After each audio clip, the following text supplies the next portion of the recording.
everyone, welcome to the 11th episode of the Unblocking Chain podcast, wherein we talk to people who are in Web3 and try to get insights from their journey. Today, we have a very special guest. So, I'm currently working with Arcana as a developer advocate, and he is the CEO and co founder of Arcana. Also, he was the one who took my interview during the hiring process.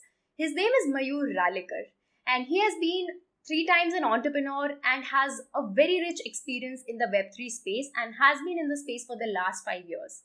So, today in this podcast, we are going to talk to Mayur about his journey, about Arcana, about building a startup in Web3, the challenges one might face, how to raise funding in Web3 space, and also what he looks for in a candidate while hiring for his company and team, and much more. So, without any further delay, let's dive right into the podcast with Mayur. Hey, Mayur, thank you so much for taking out time for this conversation. I am super pumped up to have you here. No, likewise, thanks for having me. And yeah, looking forward to it. So, Mayur, first thing first, would you like to tell more about yourself and a brief introduction about your entrepreneurship journey so far? Yeah, sure. I'm the founder and CEO of Arcana. This is my third stint as an entrepreneur. I had 2 failures in the past. My first startup was a cloud telephony startup, sort of what Twilio and Exotel are today. I got nowhere close to that. The reason I didn't get close to it is because I basically focused too much on the service side instead of building out like a platform that would enable multiple service providers, kind of like what Twilio and the others are doing. I immediately jumped into another startup, and this time I was doing e-commerce, and I had a small little boutique e-commerce site where we were selling gourmet food products, and I ran this for about a year and a half, and it was actually doing quite well. And I ran this in Bangalore, which is my hometown. And the issue there was that I was the only person doing it. Like, I was the guy built the site. I was dealing with all of my vendors. I was also doing deliveries twice a week. So I would take my dad's car, drive out, do about 150 kilometers on Wednesdays and Saturdays. I remember this so clearly because it used to be the worst time of my life. But yeah, I did that and just got burnt out by it. I just had too many products that I was selling. I should have cut those down. Should have made my trips shorter. But by the end of it, I was just completely burnt out. And yeah, so then I took a break from all of this, and I worked a couple of jobs. I worked at a design agency because I really liked design and wanted to get better at it. And then I just wanted to put my technical skills, my newfound design knowledge to work along with some business savvy, if I may say so myself, and kind of put all of those together. And I realized that the thing that allows you to work at the confluence of all of these three things is working on the product side as a product manager. So that's what I did at a small tech services company in Bangalore, and I worked there for 5 years straight. And while I was working there is where I discovered blockchain, cryptocurrencies, and yeah, never looked back since. Okay. So though I did not know about your journey earlier, I had I had kept it when I would have met you, personally. But yeah, it's so good to hear your story via this conversation that we are having. So Mayur, since after so many failures that you got and you finally decided to build a startup in the blockchain space, and if I'm not wrong, you have been in this industry for the last 3-4 years. So I assume that during that particular time when you started this, not a lot of people even completely understand what blockchain is and what the space is all about. So how did you put your step forward in the space? Yeah, I started actually 2017, and back then, I mean, the general tooling around Ethereum was so sparse. Very little stuff existed, nothing like what you have today. And there was all of these other stuff. There was like EOS. There was Hyperledger. So kept dabbling with all of these different things, trying to like build, you know, all the standard blockchain applications like supply chain stuff, trying to fractionalize real estate and all those usual things, right? So kept doing those things, but basically went through like POC after POC after POC before starting to realize, where where you can like which are the like the ecosystems which are valuable and are going to last longer, and then slowly you start to commit to those. And now, of course, we've moved far beyond where we were before. The Ethereum ecosystem itself is so vast. I mean, you can find little pockets here and there within that just one ecosystem, and then you have so many of these other ecosystems popping up. So yeah, that's basically how I got started. I just started to like build all these weird things, and eventually got around to a point of realizing that applications are not the way. We This space needs platforms and infrastructure, and yeah, so that's how Arcana came to be. Okay.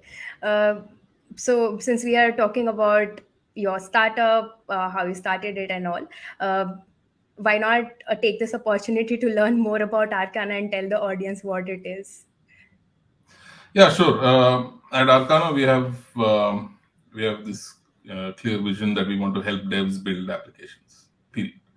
And how we want to do that is by providing them like a stack of services that they can use, and basically pick and choose the pieces of the Arcana stack that are relevant to them, their use case, and the applications and their users.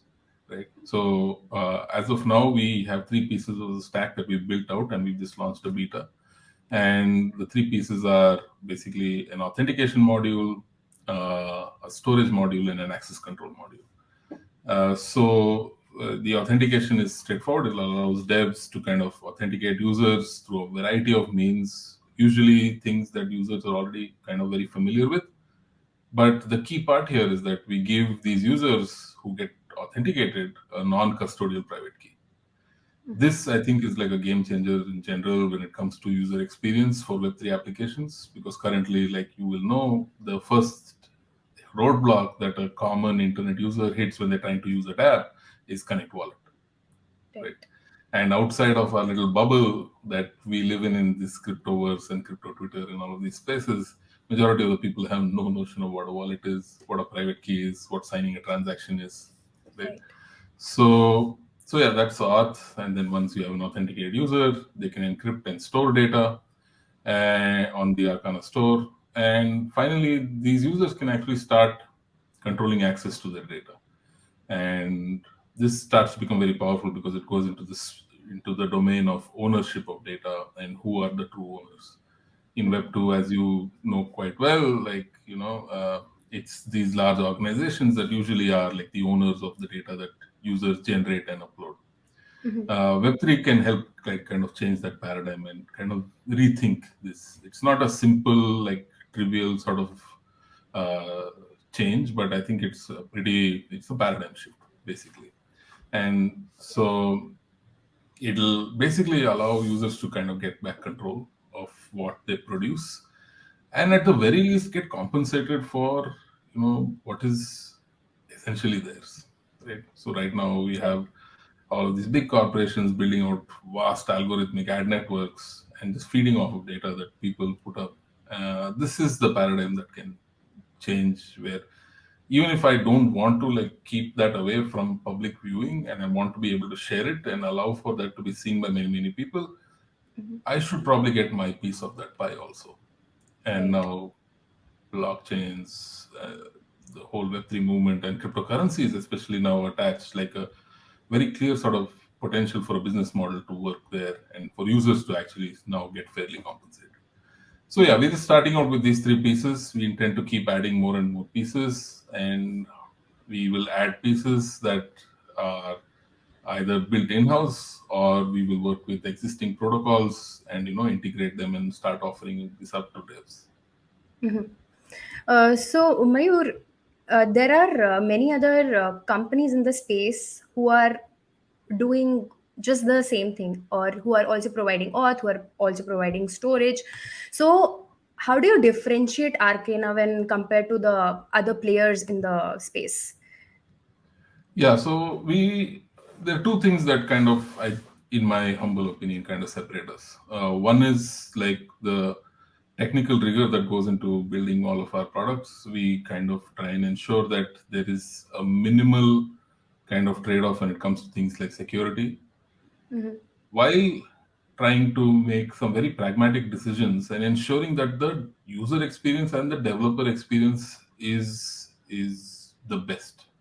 And Yeah. I say the best, I'm not saying the best in Web3, but I'm saying even better than perhaps what Web2 has to offer. Right. So this is something that I think clearly differentiates us. There are other little things which I can go into details for, and then we'll have just a very long conversation. So I'm going to avoid that. Yeah. But if you had to like put a gun to my head, and then I would say, it's just the advanced nature of some of our technical solutions, and we've gone that extra mile just to ensure that the overall user experience and developer experience is, if not familiar, better. Mm-hmm. Okay. Yep. Uh, so that brings me to another question which is coming to my mind. We also have been hearing that most of the projects in Web3 are not completely decentralized. And there are multiple reasons for it. But for a person who is just jumping into the space, assuming that they will just get complete decentralization getting into the space, that's not completely true. Yeah. So I would love to know your thoughts. Why is something that's not possible at this point in time, and what is the future of it? Yeah. So uh, the number one benefit of decentralization, in my opinion, is censorship resistance. Right. When it all boils down to this, right? Blockchains provide a number of wonderful things like immutability, and there are other aspects like the fact that there's public verifiability of things, where then consequently you move into areas of generating a state of trustlessness. Like you don't have to trust the app or the Yeah. brands that you start to engage with, and we engage with a bunch of them every day, and we just trust them not to misuse our Mhm. data, uh, and all of the sorts of things, but it happens. Right. And so this is like what decentralization can kind of start to bring into the picture, but it all sort of boils down to censorship resistance. And it's the one very clear benefit that these things offer over, say, Web2 services, right? So on a Web2 service, you could arbitrarily kind of get removed from, say, your Instagram account. You're locked out of it. That Yeah. can absolutely happen. Your photos that you upload can get taken down. Many such things. You write a blog post and then it's no longer available. Your video, which has millions of views, suddenly gone, right? Yeah. And these sometimes seem to happen arbitrarily, right? And the important thing here is to say it seems to happen arbitrarily. And Web3 and blockchains kind of promise decentralization and the fact that things can be censorship resistant, which is fantastic in the financial space, because now you don't have to go to like an authority. Like the unbanked people can now have access to financial infrastructure very trivially. Although I find it extremely hard to imagine how like the layman could end up using like a wallet in the current UX. But Yeah. all of this is, it's early days, right? So and we are going to definitely kind of see vast improvements. We're already seeing it, right? Based on where we were in 2017 to where we are now, it's the landscape has changed dramatically from whatever Mhm. I've seen, and it's going to change even more so dramatically in the next 5 years. Yeah. But so as of today, a lot of uh, networks, protocols which claim to be decentralized are not really fully decentralized, Yeah. and there are lack of decentralization sort of arguments that can be made of almost any network, right? You can even say this about Bitcoin, where people say, oh, majority of the nodes, or people used to say this, the majority of the miners are in China. So if China bans it and then or Yeah. takes over these nodes, which it can, then there's 51% attack and all of these sorts of things. Same thing goes for Ethereum, where they say, oh, it's all the mining pools. There's just a few of them, and they control so much hash rate and all of those sorts of things. This is Ethereum POW, of course. Yeah. And of course, if you kind of move down from there, then it's quite clear that a lot of the protocols today end up running nodes for themselves, right? Yeah. And this is fundamentally because you need to go from 0 to 1, and you need to go from 0 to 1 in a market that's not very, very large. Hmm. We have Filecoin, for example. They probably run a bunch of their nodes themselves because the uptake for decentralized storage is not as large as it is for AWS S3, Right. right? But they still need to kind of show that they are a huge network capable of handling massive amounts of loads. So you end up needing to kind of bootstrap this network yourself and kind of prove out at least the technical side of it, and Yeah. say that and promise this to people that this is possible in the future.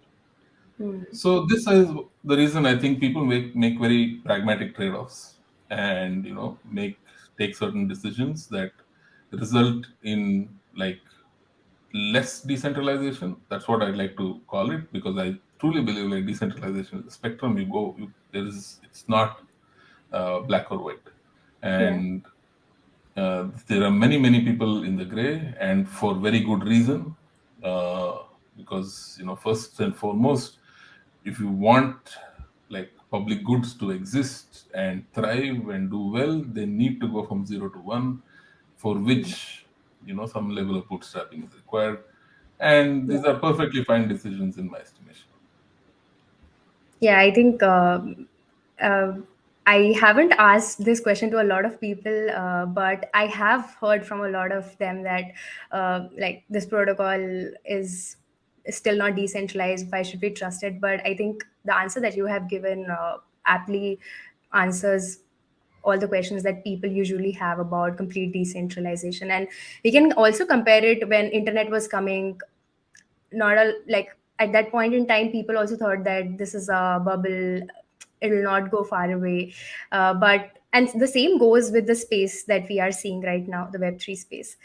So I think gradually the changes will happen, and people will start adopting it. Yeah. Yeah, I mean, honestly, the path to full decentralized future has to be evolutionary. It cannot be revolutionary. You can't. It's not a flick of a switch, and then you expect everyone to come on board and like, start doing this. It's simply not going to happen, because there are Yeah. economics involved, there's politics involved, because there's money involved, and all of these sorts of things, right? So it's not straightforward, and it's going to take time. And there is one thing that in general, that when people ask me if we are going to be like fully decentralized, and I say we are going to be permissioned, and the important parts are going to be decentralized, and but there are parts that are going to be centralized and things like that.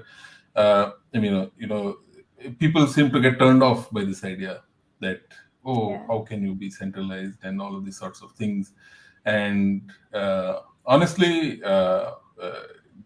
it is, firstly, in my opinion, it's perfectly fine, uh, only because we have to take the evolutionary path for us to kind of realize the vision of Arcana becoming like a public good that people can use across the world for all sorts of applications. We first need to definitely, like, we need to survive, right? We Right. need to be a viable business.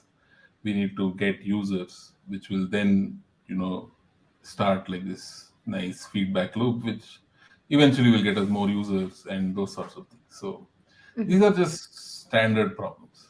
But ultimately, I believe that the question we should ask is this an improvement over the status quo?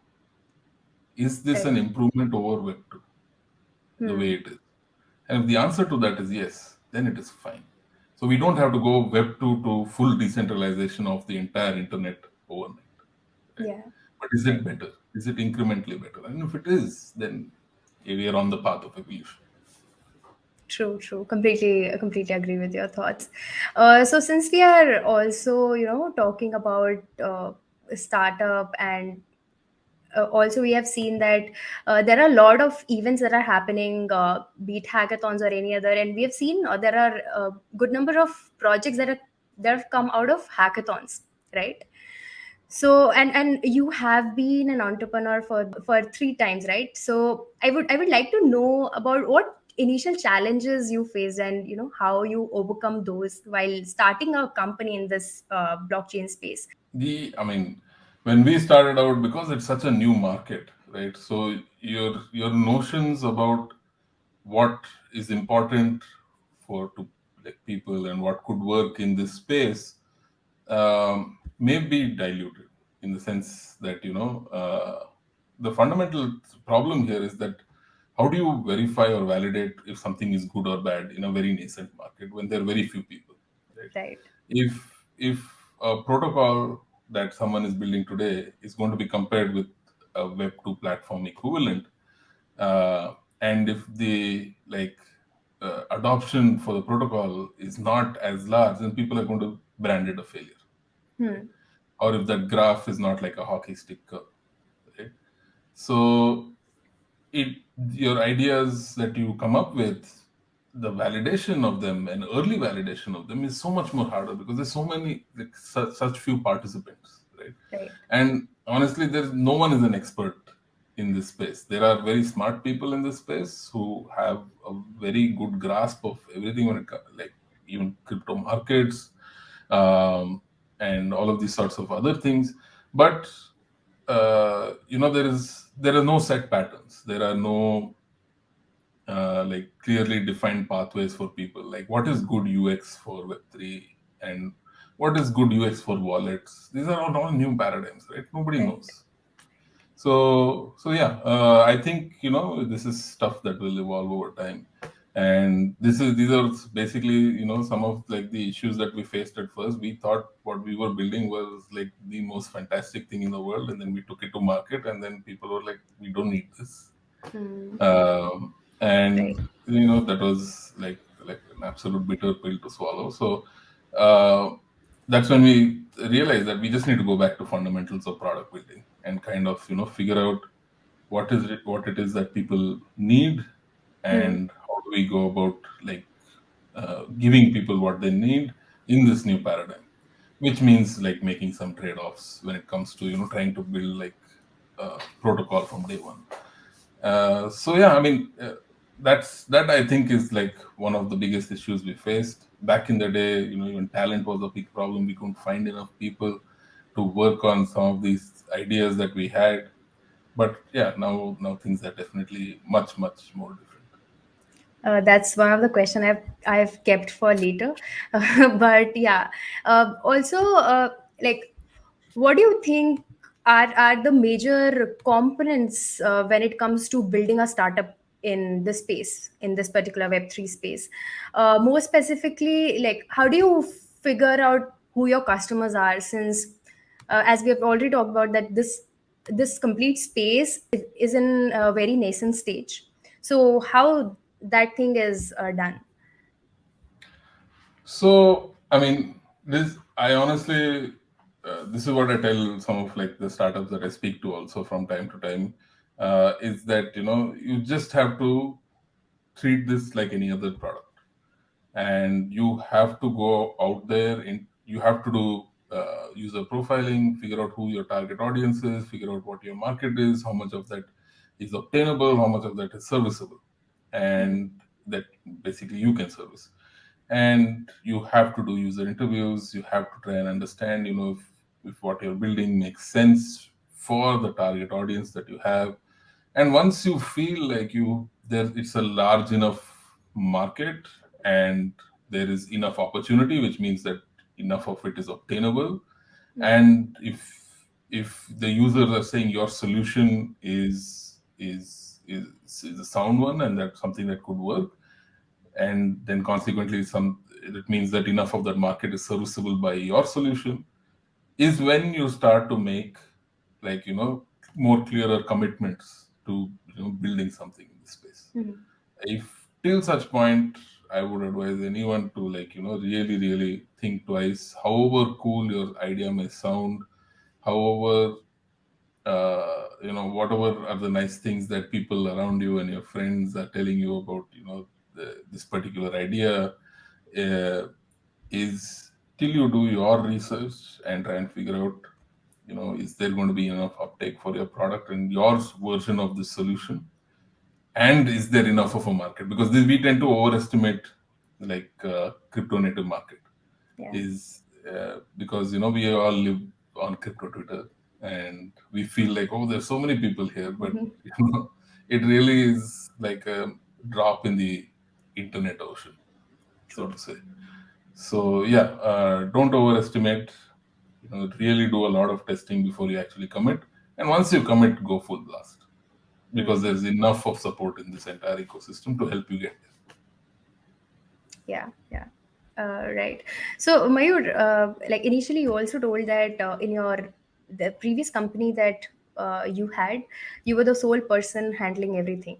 So, when it comes to finding a co-founder, how difficult is that? Because the reason why I'm asking this is, so I've talked to many people, and one instance that I can recall right now is there was a friend who was not a technical person, but more of a marketer, and he had a hard time finding the technical person, and like opposite can happen as well. Yeah. So how was it for you? Did you had a hard time finding a co-founder, and or how did it look I like? mean, with me, it was easier. Like, my co-founders are basically my friends, people I was working with, and I knew very well.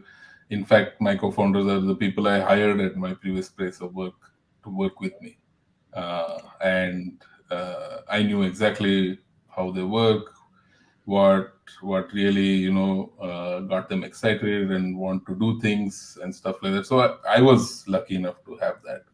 But in general, I think, finding a co-founder is very hard.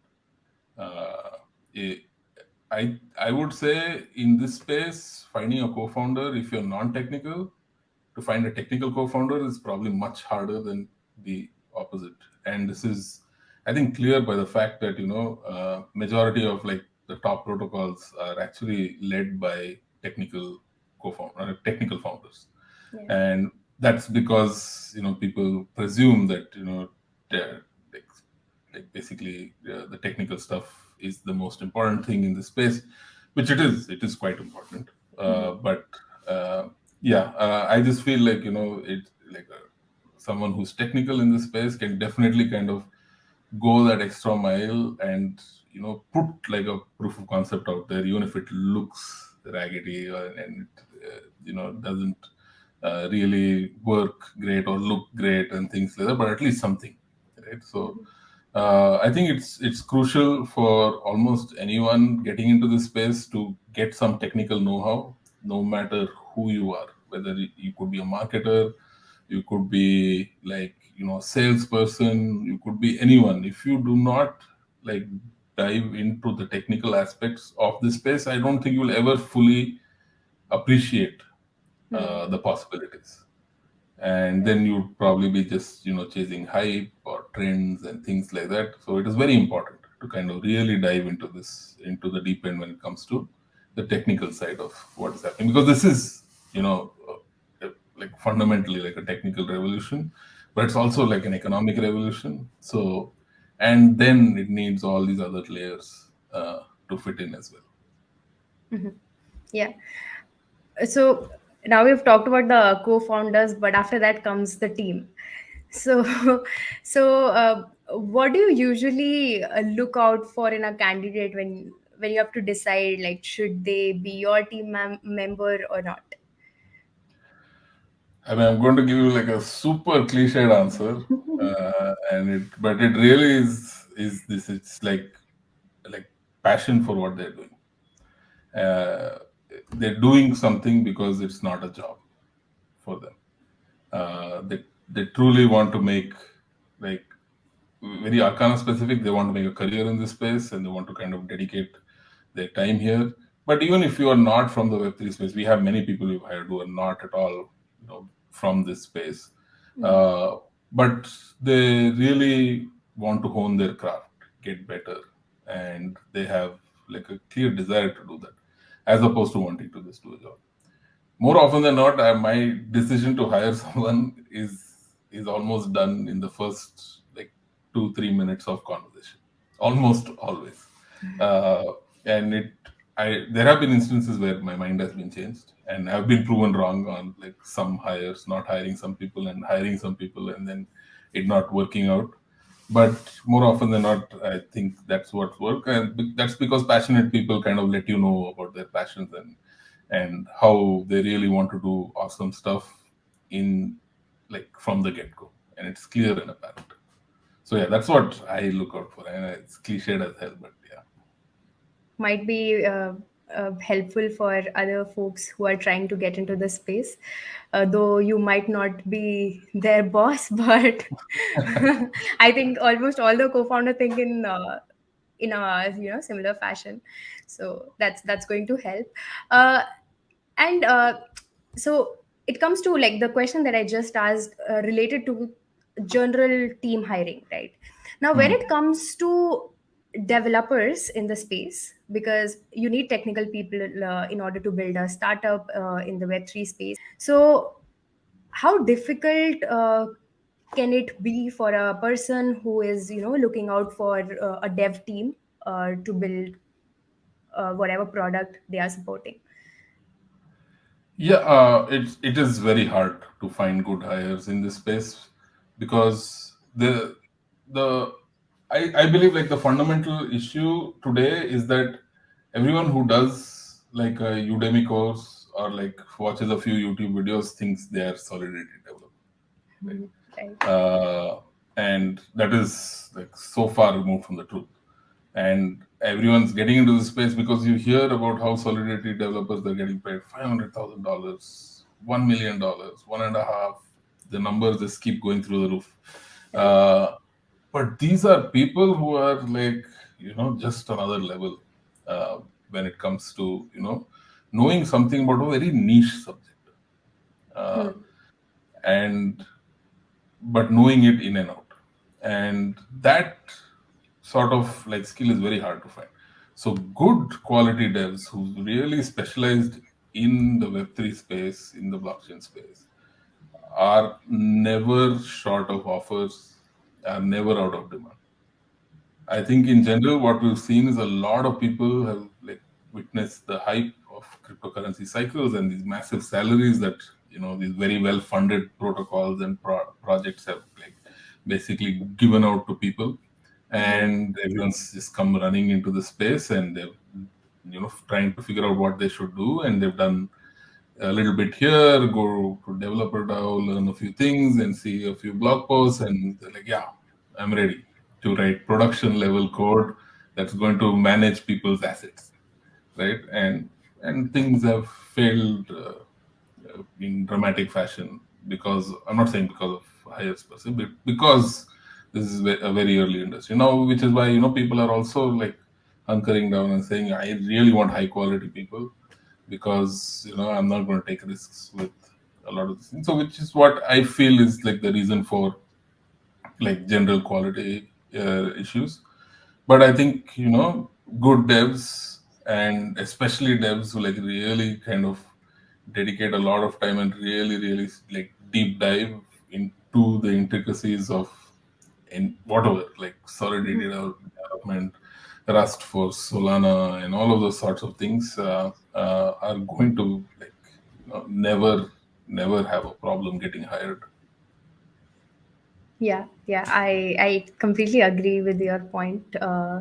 So so there are a lot of folks who want to get into it, but they still have that fear in mind about the future of the space. Hmm. Like, will it be something that will go on forever, or is it just about a few years that we are seeing the hype for it, and then it'll all be web 2 again? So what are your thoughts about it? How do you see the future of web 3? I mean, people like compare this with like the mania around like say AI. AI is still I think very relevant. We're seeing fantastic stuff happening, but maybe something like say machine learning, right? There's Yeah. still fantastic stuff happening there, but there's huge like hoopla like in the past decade around machine learning and how it's going to like change everything. And people were suddenly doing machine learning courses. Everyone was speaking of Python, and everyone, basically uh, had no large data sets to run machine learning algorithms in the first place. But everyone called themselves like a data scientist suddenly, and these sort of hype and these trends definitely happen. And a lot of what we're seeing in Web3 is hype driven, for signaling that, oh, this space is like doing fantastically well. But if you just look at like the fundamentals, this goes beyond like just like another trend in like the technology space, because this starts to talk about goes into areas of politics, goes into areas that affects it talks about like the philosophy of why something like this should or shouldn't exist, right? So like banking the unbanked, for example, it starts to like pull at emotional strings, and something like this really does not come around very often, because it affects things at like so many different layers. It's not just like technological gimmick, right? So a lot of what is getting built probably are very gimmicky, but at the very fundamentals, the idea is I think very pristine. I don't think anything that people say or do can really affect that. And there are great projects like Ethereum, for example, is like a clear cut this thing of how you could build something extremely fantastic out of like a very pristine notion of doing all of these wonderful things with technology. So yeah, I mean, honestly, it comes down to a bit of faith.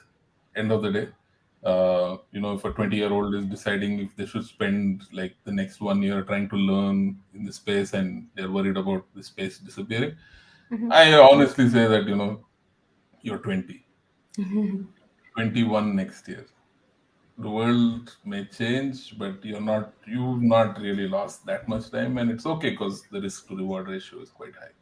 Right. I think whoever is trying to jump into this space, I see that they have seen, some of them are just going because of the numbers that you told about, that there are high numbers, people are getting so much paid, that's why they want to get into the space. But other than that, I have also seen that most of the people that I've talked to in this podcast, I've seen that they were initially very fearful about Web3, but when they saw that a lot of people in which they have faith in, when they get into the space, they realize, okay, this is something big.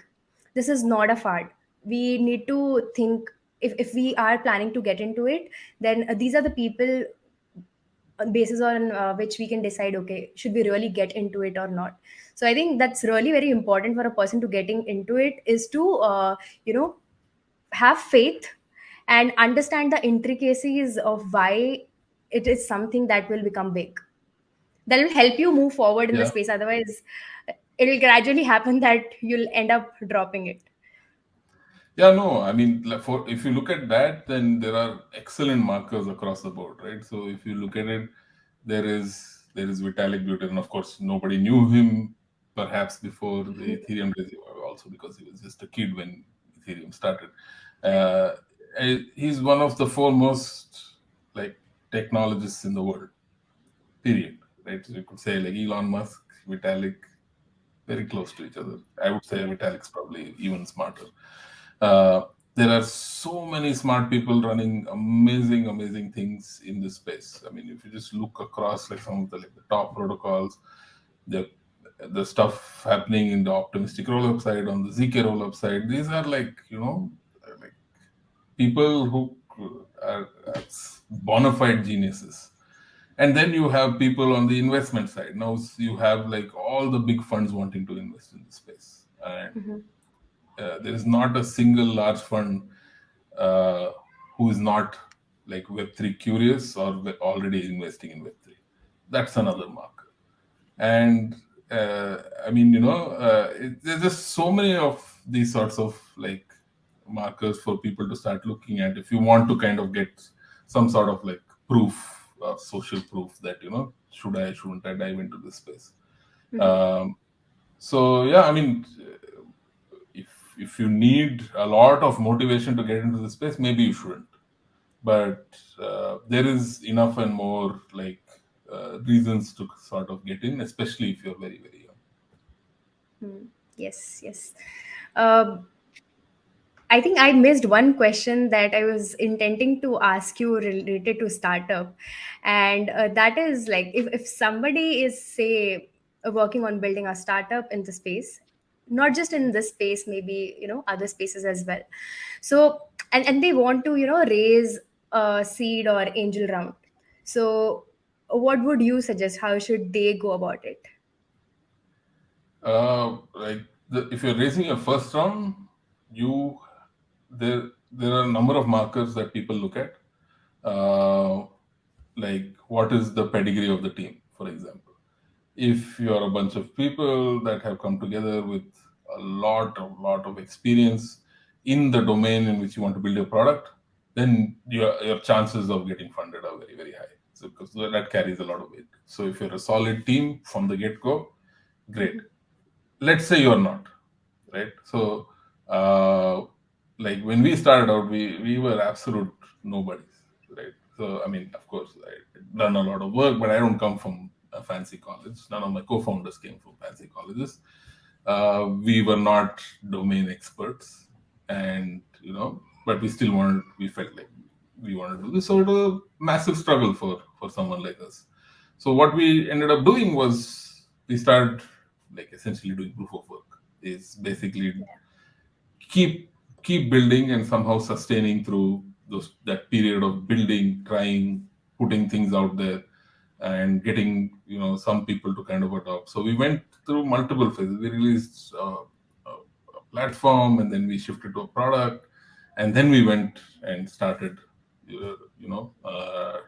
then we found Arcana, and then it was easier because now people could look at our body of work that we had done, so they know that we're committed to the cause. We've been here a long time.